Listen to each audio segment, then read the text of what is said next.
Let's be real. Starting, running, and scaling a coaching business can feel exhausting. I mean, you've got the marketing, the hustling, the selling, all that stuff you didn't realize you would need to master when you decided to start a coaching business. For anything like me, you started your coaching business to change the world, to improve the lives of others while improving your own. Well, the truth is, running a business doesn't have to be as hard as many of us have made it out to seem. And you don't even have to do all that hustling stuff if you don't want to. You really can get into flow, into your zone of genius, and get back to the work you were sent here to do. But you have to ask for help. You have to be willing to work in new ways.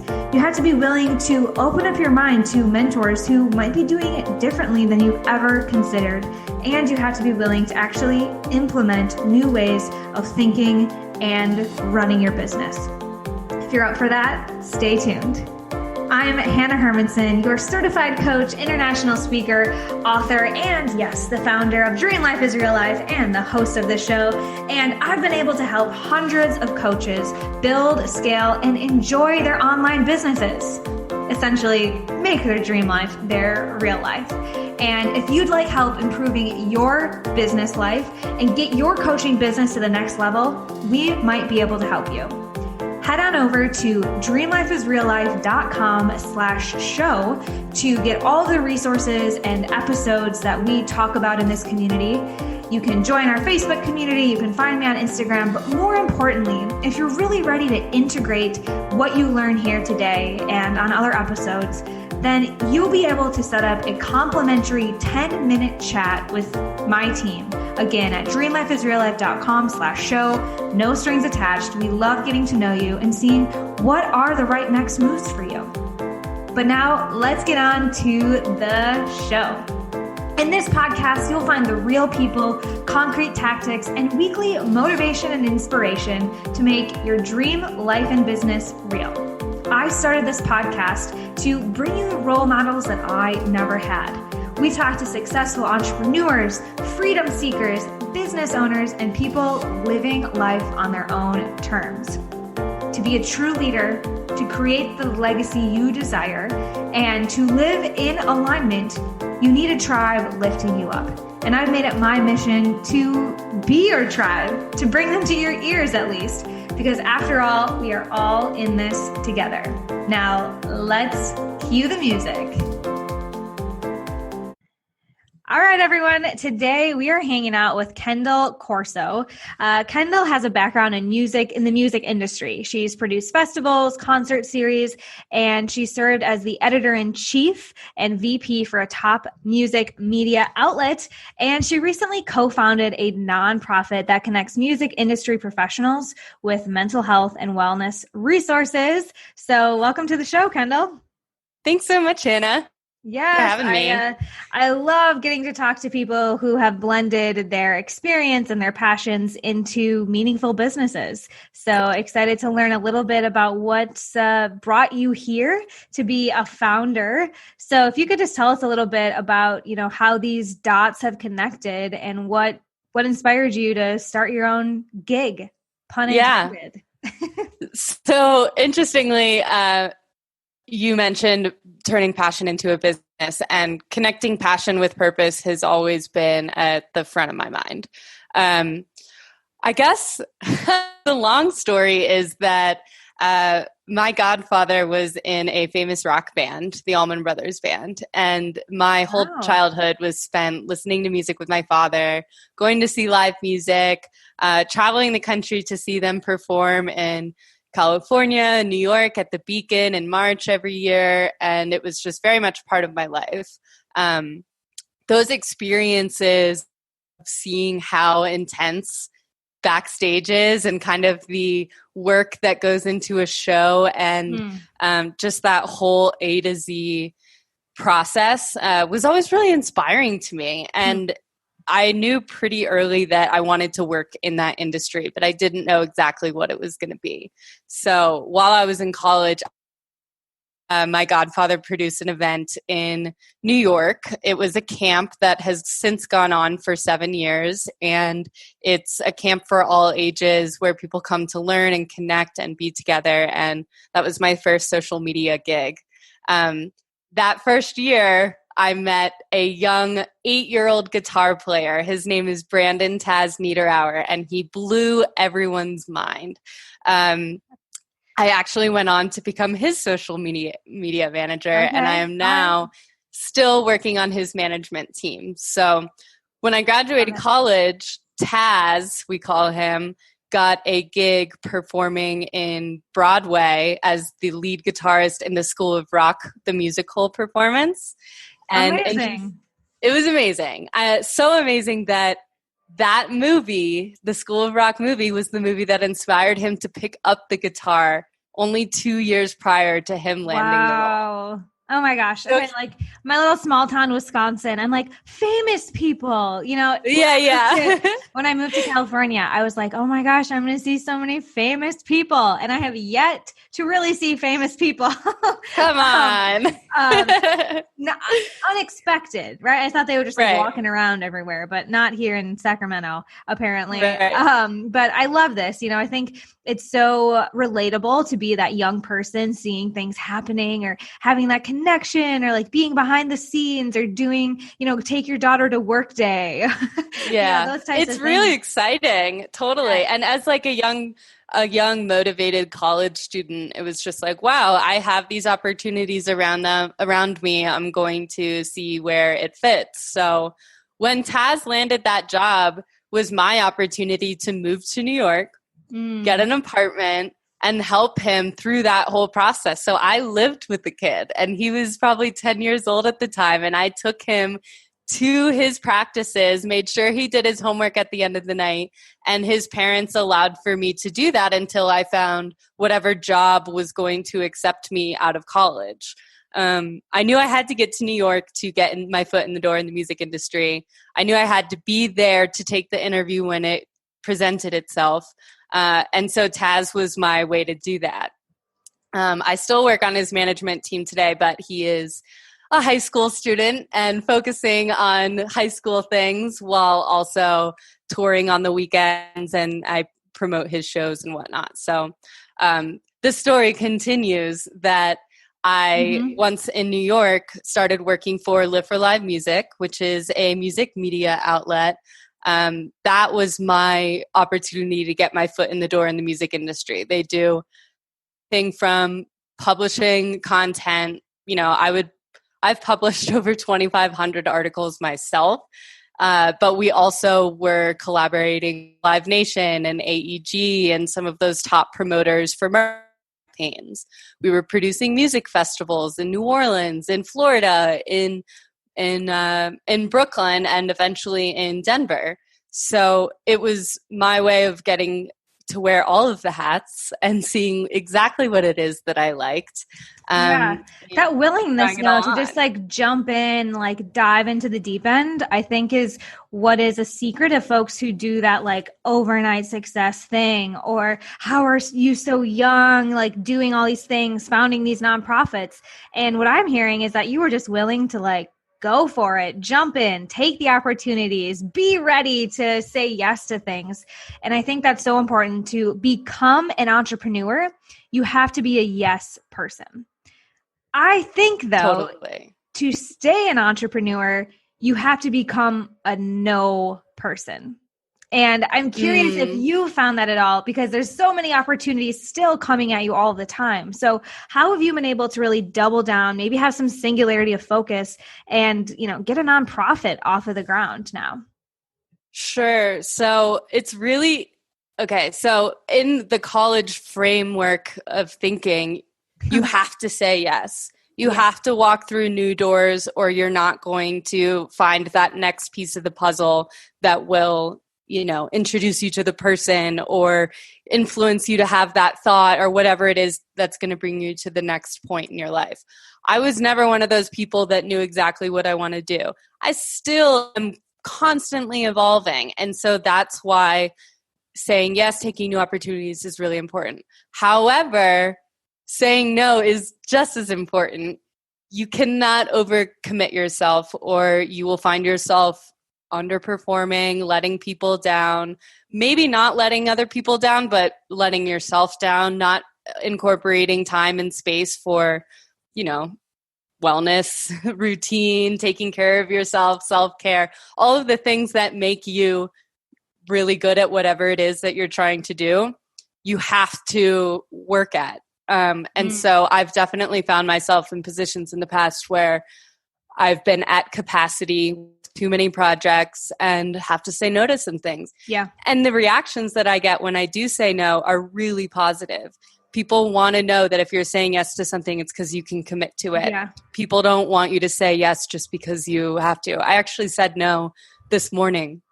I was asked to fill in for a panel for I didn't feel comfortable discussing. And while I wanted to help the person and fill in that spot, it's a close friend. They're very stressed out that this person wasn't able to make the event. And I just couldn't. I didn't feel prepared. And I have a big day today. And I had to say no. And he understood. And that'll come back as a different opportunity down the road. Yeah. Yeah. I had a similar experience this week too. And it was a big no I had to give. And it's from making the mistake of saying, staying in that college mindset that I think a lot of us have benefited from, right? Like being a good student, saying yes, being like open and willing has gotten us to some point. But like you said, you reach a place when you're maxed out and your yes then becomes no to a lot of other things that you don't even realize you're giving up, like self-care, like focus, like you were saying, for yourself. And I definitely want people to hear that anytime you say yes or you say no, there are consequential yeses and nos that follow that. And like you said, opportunities are always coming around. So just wanted to kind of emphasize that point. And now I'd love to hear, like more about what you're working on now with your nonprofit. Sure. So the reason that, that whole timeline is so important to what led me to starting this nonprofit is that figure in my life who inspired me to work in the music industry unfortunately killed himself 3 years ago. So that over the last couple of years, you may have noticed that suicide in the music industry has really gone up, both in the mainstream world and also in some of these nationally touring acts that are more genre specific. And I come from the jam band communities, admittedly, and we lost too many people over the last couple of years. So last summer, we lost 2, and it resulted with a task force call that some friends and I started to really get music industry professionals on the line and say, what's going on? How do we address this issue? And ultimately, Backline, the nonprofit, was born out of those calls. And what we do is connect music industry professionals and their family members with mental health and wellness resources. So yes, we're doing another just like, I want to take one more pause here because you're saying so many good things. I want to make sure that listeners can catch here. So you had a challenge, right? Like a personal trauma, and you decided to take that and create a different outcome for other people. And I talk to so many coaches and entrepreneurs who they're not in victim mode, but they're like, gosh, all these things happened to me. I've had all these experiences. Like, what do I do with it? Like, what does it mean? And so I love, Kendall, what you're saying. And it's like just taking those first steps. Okay. Kendall didn't say like, oh my gosh, this terrible thing, now I need to go like get a retreat center and change the world and it has to happen tomorrow. But like you got some friends together, you started getting in conversation with people, which is massive. And I find that when you take those baby steps of inspired action, one by one, that these are the things that lead up to these, nonprofits and these movements. So thank you for sharing that. I want people to hear that it starts with baby steps. Yes. It really does. I mean, we're still building the plane as we fly it. Like, it's all about just taking it a day at a time. It really started with a couple of weeks of phone calls. Then we're like, all right, let's get a website and put everything that we know in one place so that other people can access it. And then it's it led to us realizing that there was a huge disconnect between this community and these resources. So we're not reinventing anything. We're just connecting pieces that already exist. And we're taking on that vetting process. We're going out, building a network of clinicians that understand the music industry to match those people with the people that need help. Amazing. COVID has obviously changed the narrative around what it means to be a music industry professional, and that has pivoted our services to be 100% remote. And part of our latest offerings are virtual support groups, but also access to wellness. I just locked in 2 partnerships that I can announce right now. I haven't announced it to the world yet. Oh, you heard it here first, friends. Hearing it here first. Meditation Studio is an amazing app that is owned by a company called Muse, and they have hundreds of meditation that is now available to the music industry through Backline. And then we've got another partnership in the pipeline with Wanderlust, who has a whole platform for things like yoga, meditation, breath work, sound healing. And really my mission during these times is to use this time off where people are typically on the road touring and say, hey, it's not a lot of excuses right now. You've got a lot of shit that's probably starting to come out when you look at yourself in the mirror these days. Let's address them. And if you can't go to therapy or you can't do this or that, try this breathwork exercise that takes 10 minutes. Yeah. See how you feel after. Yeah. Speaking of breathwork, listeners, you can go back to episode 57 and hear Sage tell us about breathwork. But and I mentioned Sage because I, like maybe some of the musicians you've worked with, and others have used this time to double down on introspection, self-care, adding new tools to their resource or their toolkit of how to take care of ourselves, and get more clarity on what we really need. So I think this is so important, not just for musicians. Absolutely. You've hit a important niche. But I think all of us too can take some of these sentiments that mental health is a real thing now more than ever. And you also have time and even more tools than you ever had to grapple with some of these frustrations you might be facing. Yeah, totally. I really believe that mental health and wellness go hand in hand. And if you weren't previously diagnosed with any mental health challenges, you're definitely experiencing some now, and that's totally natural and it's totally okay. And it's something that you should be honoring right now, and also talking about with your coworkers and whoever it is that you're engaging with, because people need to feel accepted right now. They need to feel heard. And now is the time to be vulnerable and talk about those things, because it's a form of encouragement to others to reach out for help when they need it. Yes, I love that. And I'm curious for you, Kendall, as a leader and as a business owner, how are you navigating some of this, the daily stresses? You mentioned today you got a full day, you were kind of going back to back on calls. So for other leaders, what sort of recommendations do you have for maintaining sanity and thriving business? For me, it really all comes back to what my daily routines are. I try to do my exercise in the morning outside if possible.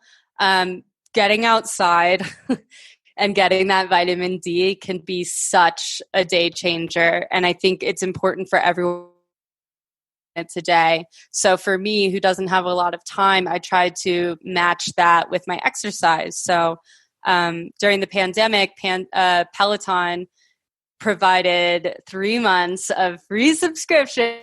They have an amazing database of exercise classes, and I do 30 minutes of yoga every day outside in the sunshine, and it's just how I begin. I try to meditate every day as well, through a couple of different ways. I've got Headspace. I also use 10% Happier. And I recently started a Kundalini practice. I started with a 40-day challenge. And I think the point that I'm trying to make is that I'm just trying new things.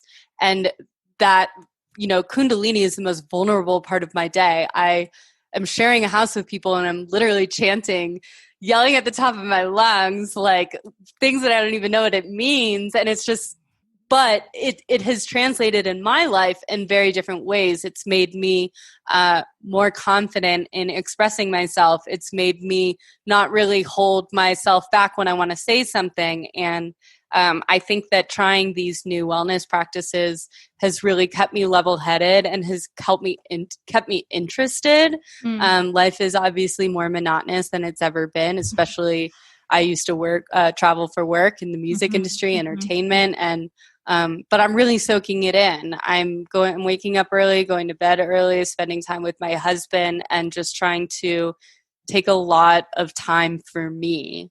And I really hope that everyone kind of takes this into life as it progresses, however it might be. Snaps to that, lady. I'm like on the same exact page with, I haven't quite gone to Kundalini yet, but breath work and new meditations and the yoga, I'm totally with you. Also, early bedtime. I'm on that too. Oh, yeah. And cooking. Cooking has also been instrumental in just using time for fun. For me, it's really difficult to disconnect from work as someone who's overseeing so many projects. I'm always connected to my devices, and I'm in Mountain Time and have people that are in Eastern Time. So I just feel like I'm clocking in on Eastern Time and clocking out in Mountain Time, and it's a lot of hours in front of my computer. But if I commit to cooking dinner, I know that that's probably going to be 2 hours of prep work, cooking, cleaning, and then I have payoff of whatever it is that Yeah, absolutely. I love it. So good. When I come out, maybe we'll have to do that because I'm all about those kind of evenings too. But I want to switch gears a little bit now because a lot of people listening are like health and wellness professionals like yourself, health coaches, personal trainers, massage therapists, people who are looking to reach people with the word of wellness. Okay. And so I'm curious, what are some of the things that you're seeing working, in your organization to bring people in to the offerings you have? So there's obviously a fine line between coming off too woo-woo, as we discussed earlier. But I think that, trying to start by education, people want to know the scientific benefits of some of these things. It's going to help back up that decision of spending time in that direction, spending money in that direction, whatever it may be. It's a commitment, and people don't really want to commit to things right now. So back it up with the facts, tell them why they need to do it. That's step one. I think that influencer marketing is important right now as well. Personally, I tap into my music industry contacts to tell our audience about how yoga or meditation helps them. And that might inspire another production manager who's 50 years old and has never stretched a day in his life, but desperately needs something like that. So trying to find influencers that match the audience you're going after is important. You don't necessarily need like the top yogi telling, a new beginner. Do more yoga. Yeah, it's just not going to translate well. Trying to make that connection. And I also, we have a story section of our website where people actually write out, people in the music industry write out their experience with mental health and their road to recovery. And a lot of times that includes these routines. It doesn't happen by itself. It's a lot of effing work to feel good, Well, Kendall, I don't think you could have set that up any better for me. I don't think you expected me to ask you that question. But what you just said, you said number one, education. Number two, influencer collaborations, getting your word out there with relevant folks. And then three, those testimonials, those success stories fall exactly into what I tell my clients to do for content. Okay. So good. I'm doing it right. Yes. The number one that, I talk about the 3 C's in my program. And so if you're a coach listening for marketing advice, this is the time to get your notebook out. The first piece is clarity, like being really clear. This is what the science says, like Kendall said. This is why you need this. These are the proven results and the education behind, what I do. Number 2, connection. Like if you are not making connections in your industry every single week, then you're falling behind. Okay. We know right now with like ad spend, just this week, we're a few days out from the 2020 presidential election. Good luck trying to run an ad right now because there's so much money and energy being put behind, politicians, and I think will continue to happen. So those collaborations, influencer marketing, getting on podcasts, having conversations, sharing audiences is such a beautiful strategy. And then the last piece, credibility. You gotta show that all the stuff that you're talking about shows up in the real world. You're getting people results. There's testimonials. There's a point A and a point B. You can't just focus on point A problems all the time. You got to say, hey, this is what happens on the other side of working with us or tapping into this resource. So clarity, connection, credibility, write that down. That's your marketing nugget for the day, friends. Yeah. And I can piggyback that off that. I really believe in the power of partnerships and not creating too much work for yourself. So in my position, I don't really have the resources to go out and find the research to support what I'm saying, but I know a lot of organizations have done that work. And so I'm going to call them and I'm going to say, hey, I really love the benefits of breath work. Can we collaborate on a post that will inspire my audience and also refer them back to your business if they want to learn more? Snaps to that. I love it. Yeah. Strategic partnerships are everything in today's day and age of marketing and getting people the resources they need. We don't need to reinvent the wheel. We just need to put the wheels together and we'll all move forward. Oh my gosh. So much good stuff here. Just a couple last questions I have for you. Kind of a hot seat, if you will. I'm just curious if you were to tell someone today, the name of the show is Dream Life is Real Life. Okay. So moving from the real life to the dream vision you have for yourself, achieving the goals that we set for ourselves.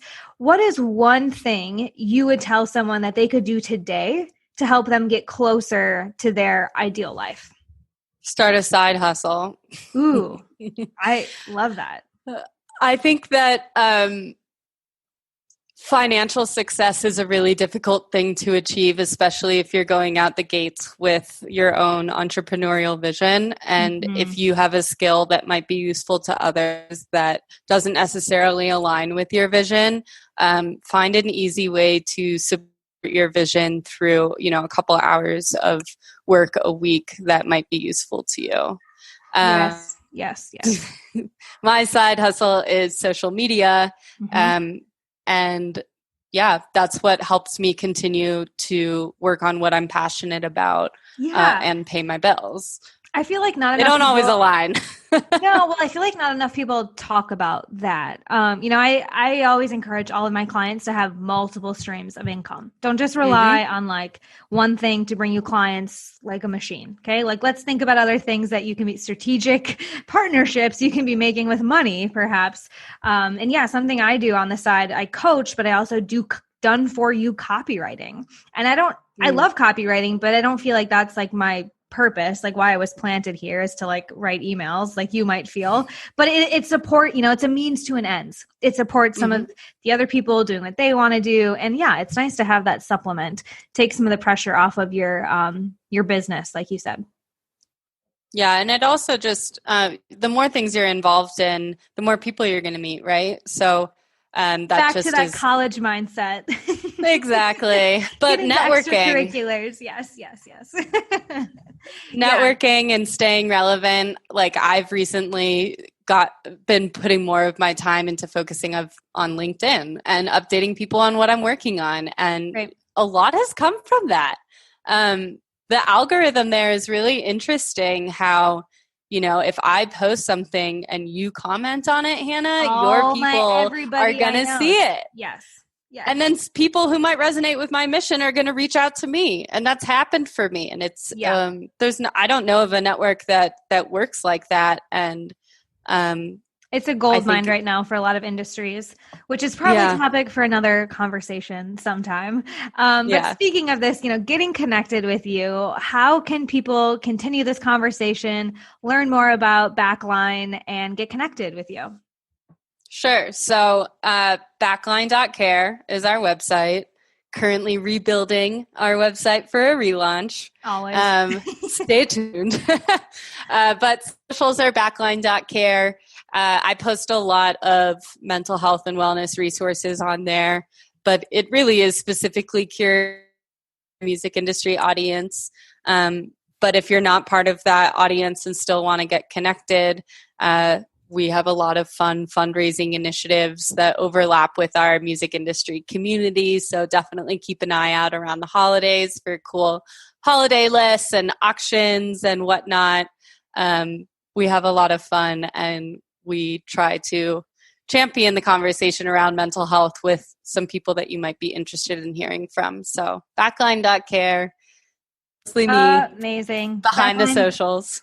Yay, backline.care. Thank you so much, Kendall. We look forward to continuing this conversation with you, and definitely appreciate all the good work you're doing in your organizations. So friends, I'll be back next week with another inspiring guest that will help you make your dream life your real life. That's right, friends. That'll do it for our show today. But remember, if you're really ready to implement and take these ideas into action, then hop on over to dreamlifeisreallife.com/show, and you can access all of the resources we talked about, and more importantly, set up a complimentary 10-minute phone call with my team so that we can help you get clarity and some concrete action steps in place, so this doesn't just become another one of those feel-good moments, but an opportunity to actually make a change in your life and business, because all good things come in action. So we'll see you over there at dreamlifeisreallife.com/show, and next week here on the show.